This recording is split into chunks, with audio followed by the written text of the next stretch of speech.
Hitler نے جب Netherland کو فتح کیا تو وہاں جتنے بھی یہودی تھے ان سب کو ایک لائن میں کھڑا کیا گیا اور آہستہ آہستہ ان سب کو ایک کمرے میں لے جایا گیا جہاں زہریلی گیس سے ان سب کو آسانی سے قتل کر دیا جاتا تھا۔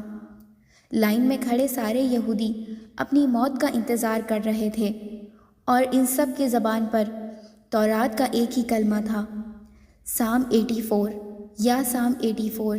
یہودیوں کی مین کتاب نائک اور Hebrew Bible the book of Psalms میں لکھا ہوا ہے۔ نائک یہودیوں کے لیے سب سے امپورٹنٹ کتاب ہے اور اس طرح کے 3 مین حصے ہیں: راہ جو موسیٰ علیہ السلام پر نازل ہوئی، نیویہ جو یہودیوں کے باقی پیغمبروں پر نازل ہوئی، اور توئم جس کا ایک حصہ دی بک آف سامس میں ہے جو داؤد علیہ السلام پر نازل ہوئی تھی، جسے مسلمان زبور کے نام سے جانتے ہیں۔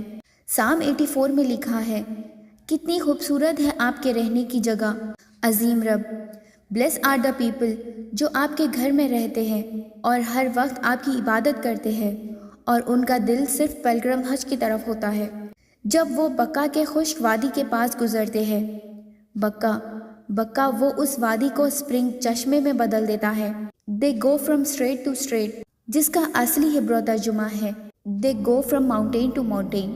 یہودیوں کی اس کتاب میں کلیئرلی لکھا ہوا ہے کہ خدا کا گھر ایک ہے، بکا کی خشک وادی میں ہے اور اس کے پاس چشمہ بھی ہے اور وہاں کے لوگ پہاڑ سے پہاڑ کی طرف جاتے ہیں۔ یہ کلیئرلی کعبے کی بات ہو رہی ہے جو مکے میں ہے، جس کے پاس زمزم کا کنواں ہے، اور لوگ صفا کے پہاڑ سے مروہ کی طرف جاتے ہیں۔ لیکن یہاں تو لکھا ہے کہ اللہ کا گھر بکا میں ہے۔ اس کا مکہ سے کیا تعلق ہے؟ تعلق ہے قرآن کے سورہ العمران میں اللہ فرماتے ہیں کہ کہہ دو کہ اللہ نے جو کہا ہے سچ کہا ہے، اور پیروی کرو ابراہیم کی جو بالکل اپرائٹ تھے اور مشرک نہیں۔